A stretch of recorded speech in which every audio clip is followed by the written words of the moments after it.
ሰላም ጤና ይስጥልኝ እንዴት ናችሁ? ለዚህ ቻናል አዲስ ከሆናችሁ ሰብስክራይብ በማድረግ ቤተሰቦቼ እንድትሆኑ ጋብዛለሁ።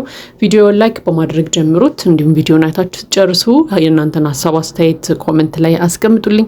እንግዲህ ዛሬም እንደተለመደው በአዲስ ቪዲዮ መተናል ማለት ነው። እንግዲህ ሰሞኑን እየወጣ ያሉ አዳዲስ ነገሮች አሉ። እንግዲህ ዛሬ ደግሞ ሁለት አዳዲስ ጉዳዮች አሉ። እነሱ ጉዳዮች ላይ እንግዲህ የራሳችንን ሐሳብ አስተያየት እንሰጣለን ማለት ነው። እንግዲህ የመጀመሪያው ሐሳብ ምንድነው? እንግዲህ አብርሃም ትላንትና የሄርሜላ ጠበቃ ሆኖ ተገኝቷል ማለት ነው። እና እንግዲህ ያው ለሄርሜላ ያለውን ፍቅር ያለውን ስሜት እንግዲህ ባገኘው አጋጣሚ እየገለጸ ይገኛል። እንግዲህ ዳኒና ሜሪ ከትላንትና ወዲያ እንደምናስታውሰው ቤቷ ሄደው ነበር። ሄርሜላ ቤት እንግዲህ ገፍትረዋት ምናምን የገቡት የሩታን የእርግዝና ውጤት ለማሳየት ማለት ነው። እና ያንን ነገር አይቶ ተናዶ ነው የመጣው። እጅግ በጣም ተናዷል። ሄርሜላ ቤት እንዴት እንደዚህ ታደርጋላችሁ? እሷን ከዚህ በኋላ በምንም አይነት መልኩ አግኝታችሁ እንዳታናግሩ እያለም እንግዲህ ሲያስጠነቅቃቸው ነበር።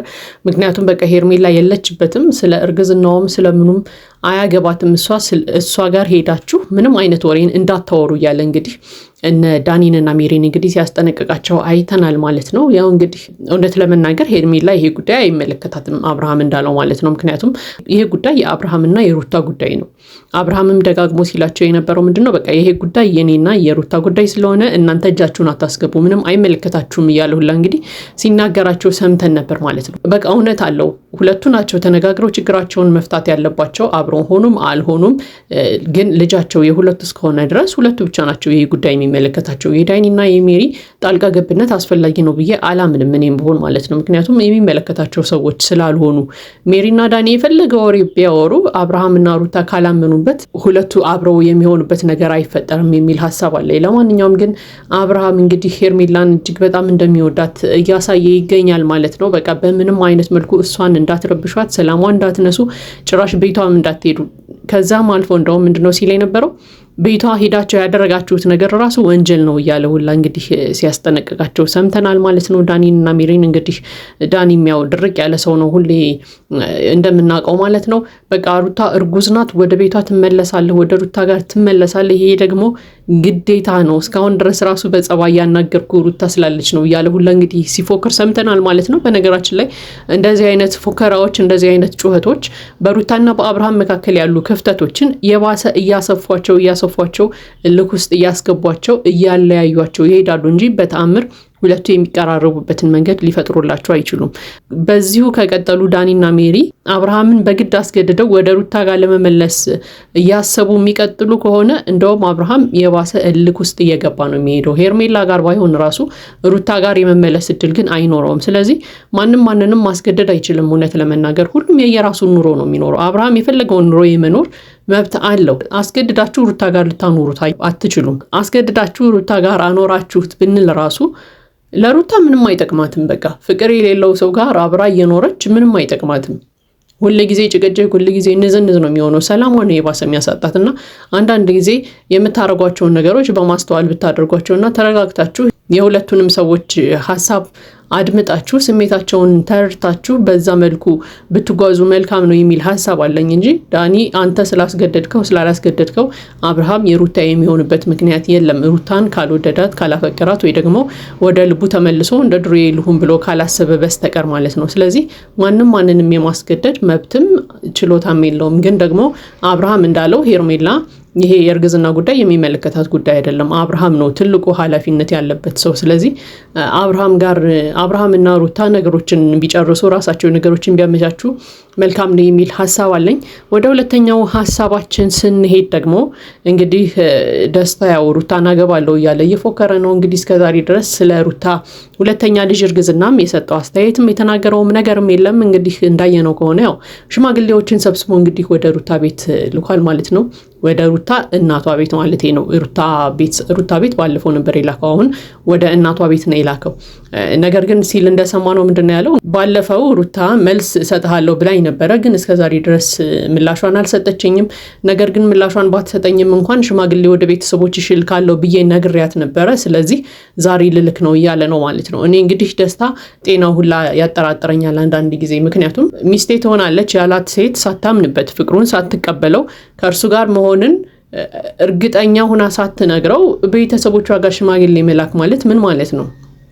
እንዴ ቤተሰቦቿ እኮ እሺ ይሁን ብለው ቢፈቅዱልህ ራሱ ማለት ነው ሩታ አንተ ጋር ልትኖር አትችልም። ቤተሰቦቿ አይደሉም የሷን ኑሮ የሚኖሩላት፣ ራሷ ናት የራሷን ኑሮ የምትኖረው። ስለዚህ አምናበት ያንተን ፍቅር እስካልተቀበለች ድረስ ቤተሰቦቿ ጋር ሽማግሌ ላክም አላክም ይሄ ምንም ትርጉም የለውም። መጀመሪያ ሩታን ነው ማሳመን ያለብህ። ሩታ ባላመነችበት ነገር እንደውም እሷን ረግጠህ እሷን አልፈህ የእሷን ምላሽ አትሰማ ቤተሰቦቿ ጋር ሽማግሌ መላክህ በራሱ ትልቅ ንቀት ነው። ትልቅ ንቀት ማለት ነው። በዛ ላይ ደግሞ ሩታ አሁን ላይ በቃ አብርሃምን ነው የምትፈልገው። እውነት ለመናገር አብርሃም ጋር ይሄ ሁሉ ጭቅጭቅ ውዝግብ ምናምን የሚነሳው እኮ አብርሃምን ወደ ቤት ተመለስ እያለች ባለችበት ሁኔታ ነው አይደለ? ስለዚህ አንተ ጣልቃ ገብተህ ሌላ ዓለም ውስጥ ነው ያለው። በቃ በራስህ ዓለም እየሄድክ ነው። የቅዠት ዓለም ማለት ነው። በቃ ቅዠት ላይ ነው ያለው። እኔ እንደውም ሽማግሌዎቹን ራሱ ምን ብለህ እንዳሳመንካቸው አላውቅም።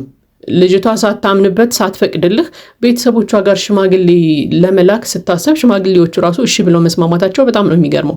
በዛ ላይ ደግሞ በጣም የሚያናድደው የደስታ አስተሳሰብ ምንድነው? በቃ ነገሮችን በቁሳቁስ በገንዘብ ምናምን ማድረግ የሚችል የሚመስለው አይነት ሰው ነው ሲያወራ። በቃ የሚያወራው ሁላ በቃ ቤት ገዝቼላታለሁ፣ እንደዚህ አደርግላታለሁ፣ እንደዚህ በብር የሚለካ ነገር አይደለም ፍቅር። በቃ ሩታ ለአንተ ፍቅር ከሌላት ፍቅር የላትም አለቀ። የፈለገ ቤት አምጥተህ ብትደረድር መኪና አምጥተህ ብትደረድር ልትቀበልህ አትችልም። ምክንያቱም አንተን ስለማታፈቅር ወይ ደግሞ ለአንተ የፍቅር ስሜት ስለሌላት። ሽማግሌዎቹ ራሱ ምን እያሉ ነበር ሲያወሩ የነበረው? በቃ አሁን ደረታችንን ነፍተን ነው ሽምግልና የምንሄደው። ምክንያቱም ጥሩ ጥሩ ነገሮችን አርገሃል፣ ቤት ገዝተሃል፣ ወርቅም ገዝተህ ሰጥተህናል፣ እሱንም ይዘናል ምናምን እያሉ በቃ የሚያስቡት ነገር በሙሉ ቁሳቁስ ነው እንጂ የልጅቷ ስሜት ምንድነው? ልጅቷ ላንተ ያላት ፍቅር ምን ያህል ነው ምናምን የሚለውን ነገር ጭራሽ ከግምት ውስጥ አላስገቡትም። እና ደጋግሞ ደስታ ምንድነው ሲናገር የነበረው? በቃ ሩታ ምላሿን አልሰጠችኝም፣ ግን ቤተሰቦቿ ጋር በቃ ሽማግሌ ልካለሁ፣ ይህን ደግሞ ነግሬያታለሁ እያለ ነበር። ስለዚህ የሩታ እናት ማድረግ አለባቸው ብዬ የማምነው አንደኛ መጀመሪያ ሂድና ሩታን አሳምን ብለው ደስታን መላክ ነው ያለባቸው፣ መመለስ ነው ያለባቸው። አንዳንድ ጊዜ ሰው ዝም ሲል ሰው መናገር የሚችል የማይመስለው ሰው አለ። በቃ ሁሉንም ነገር ጸጥ ብሎ ሰው ሲያሳልፍ ያ ሰው መናገር የማይችል ምንም ነገር የማያስብ ምናምን የሚመስላቸው ሰዎች አሉና አንዳንድ ጊዜ ሩታ ገፋ ብላ ስላልተናገረችው ይመስለኛል ደስታ በዚህ ልክ እየተዳፈረ ያለው ብዬ የማምነውና የሩታ ቤተሰቦች እናት እህቶቿ ምናምን ሂድ መጀመሪያ ሩታን አሳምን ብለው መመለስ ነው ያለባቸው። በቃ ሽማግሌዎቹን ራሱ መገሰጽ ካለባቸው መገሰጽ አለባቸው ብዬ አምናለሁ። ይሄ ህፃን ልጅ ጨዋታ አይደለም። ትዳር እኮ እስከ እድሜ ልክ ድረስ ከሚወዱት ሰው ጋር የሚኖርበት ቦታ ነው እንጂ ገባው ተብሎ ደግሞ ካልተመቸኝ እወጣለሁ የሚባልበት ቦታ አይደለም። ሽማግሌዎች ራሱ ሲሄዱ መሄድ ያለባቸው በቃ የፍቅራቸውን ጥንካሬ አይተው አብረው መኖር ይችላሉ አይችሉም እነዚህ ሰዎች የሚለውን የነዛን ሰዎች አቅም አይተው ነው መሆን ያለበት እንጂ የሆነ ሰው ተነስቶ ሽምግልና ሄድልኝ ስላለ ብቻ አይኬድም። ነውር ነው በጣም። ምክንያቱም መጨረሻ ላይ እኮ እነዚህ ሰዎች ትዳራቸው ቢፈርስ ቢፋቱ ምናምን ሽማግሌዎች ናቸው የሚወቀሱት። ስለዚህ ሽማግሌዎች መጀመሪያ ማጣራት መቻል አለባችሁ። እነዚህ ልጆች ይዋደዳሉ ወይ፣ አብረው ለመኖር አቅም አላቸው ወይ ብለው ማሰብ አለባቸው። በዛ ላይ ሩታ ልጅ አላት፣ አሁን ደግሞ እርጉዝ ናት። ስለዚህ እርጉዝ ሴትን ያገባ ወንድ ደግሞ እድሜ ልኳን ሲያሳቅቃት ነው የሚኖረው። አንቺ እኮ እንደዚህ ሆነሽ ነው የተቀበልኩሽ፣ አንቺ እኮ እርጉዝ ሆነሽ ነው የተቀበልኩሽ፣ አብርሃም አውጥቶ እኮ ጥሎሻል ምናምን እያለ እድሜ ልኳን ሲነተርካት ነው የሚኖረው ይሄ ሰው። ስለዚህ ሽማግሌዎች ራሱ ነገሮችን ሳታጣሩ እሺ ብላችሁ መሄዳችሁ በጣም ነው የሚያሳፍረው። ስለዚህ እንደ ሀሳብ የሩታ ቤተሰቦች እነዚህን ሽማግሌዎች መቀበል የለባችሁም። እንዲሁም ሂዱ ብላችሁ መመለስ ነው ያለባችሁ ብዬ አምናለሁ። በተለይ የሩታ እናት ስለሆኑ ለልጃቸው መጠንቀቅ አለባቸው ብዬ አምናለሁ። ሂድና ሩታ ጋር ተስማማ፣ ሩታ ከፈቀደችልህ ሽማግሌዎችን ላክ ብለው ደስታን መመለስ አለባቸው የሚል ሀሳብ አለኝ። ይህ እንግዲህ የኔ ሀሳብ አስተያየት ነው። የእናንተን ሀሳብ አስተያየት ኮሜንት ላይ ያስቀምጡልኝ። ለዚህ ቻናል አዲስ ከሆናችሁ ሰብስክራይብ በማድረግ ቤተሰቦቼ እንድትሆኑ ጋብዛለሁ። ቪዲዮውን ላይክ በማድረግ አበረታቱን። መልካም ጊዜ ይሁንላችሁ።